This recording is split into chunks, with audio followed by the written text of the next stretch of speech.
You want to eat it, you eat it. You don't want to eat it, you don't got to eat it, okay?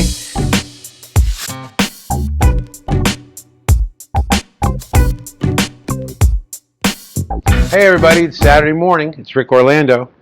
I'm going to show you a really quick recipe that's frugal, that's delicious, and that you can kind of nibble on all day. It is a frittata, but this is a little different. This is a macaroni frittata. What means this macaroni frittata? We have leftover pasta. So last night we had spaghetti alla norma. This is gluten-free spaghetti.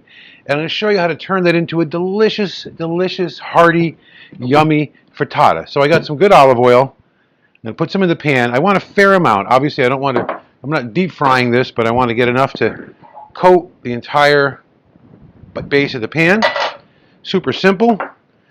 We're going to put in some onions. Again, super simple. You don't have to put in the onions, but I like onions. And we're going to put a little bit of hot pepper in. This is a little Serrano chili, if you can see.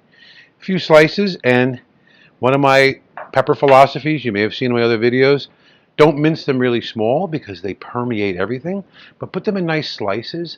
That way you get the chili flavor. And as they say, you want to eat it, you eat it. You don't want to eat it, you don't got to eat it, okay? So, a little hit of salt. Rule number 2. Remember, season lightly as you go. Don't wait till the end, because then you'll be putting salt on your food as opposed to flavor in your food. So look, we're not going to caramelize these onions too much because this is going to get baked. My oven is set at 350 behind me. It's going to bake for about 15 minutes, and then we'll have a nice little party. So these are 6 perfect eggs. This is enough for 2 people. Get a good scramble on them. Same thing. Little seasoning on there. Good. I'm not using black pepper because I got the chilies in there. All right, now look. Here's my onions. Hold on. Can you see those bad boys? They're shiny and they're getting soft. They're not raw anymore, and the whole kitchen smells really, really good. This is my leftover pasta. It's got a little bit of sauce. It's a little dry around the edges. Doesn't look great, but we don't care because it's going to be great when it's in this frittata. So look, I'm breaking it up. I'm mixing in the onions. Okay, we got the olive oil in there.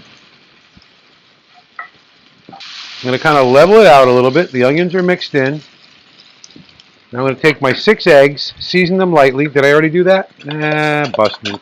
I might have already done it, but I don't know. Okay, pour these eggs over the top. Then all around. Let them go down in the nooks and crannies. Fill this whole dog up. 6 eggs is a lot of eggs. That's going to make a decent little meal. Okay, the last thing we're going to do is we're going to cheese it, baby. We're going to cheese it good. I got some grated mozzarella here. Mozzarella. It's mozz. All right, now you see the pan is still on. The eggs are starting to cook around the edges, but I don't want to cook them that long, so I don't want them to get super brown on the exterior, just a little bit. So we smother that in mozzarella. Now we want the gentle cooking. 350 oven, maybe 325, not super hot. I'm going to put this frittata in, and we'll be back in about 20 minutes to check it out. All right, we are back. I'm Rick Orlando, and we're utilizing our Friday night leftovers to make a fantastic Saturday brunch, a macaroni frittata. We had leftover spaghetti from the night before with a little bit of sauce. We had some onions, we had some olive oil.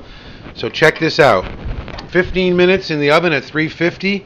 The frittata is puffed up. The cheese is melted on top.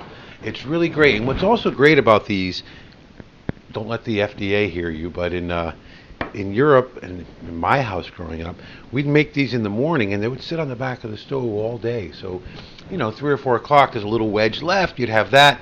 Super delicious. So look, I'm just going to run my little Pampered Chef goodie around the edge. I'm going to cut this into 6, I think, for now. It's super creamy and cheesy. You can see how luscious it is. Now, it's better often to let these rest for a while before you try to serve them so they have a chance to set up, but I'm going to do that right there. Little piece of macaroni frittata, some great semolina bread, a little orange and chicory salad, because we're thinking like Sicilian, okay? Try this. This is Trinidaddy. This is my West Indian, delicious West Indian hot sauce with mustard. We all like hot sauce for breakfast, so don't be afraid. Don't forget, subscribe. I'm Rick Orlando. This is Recipe Please. Have a great day.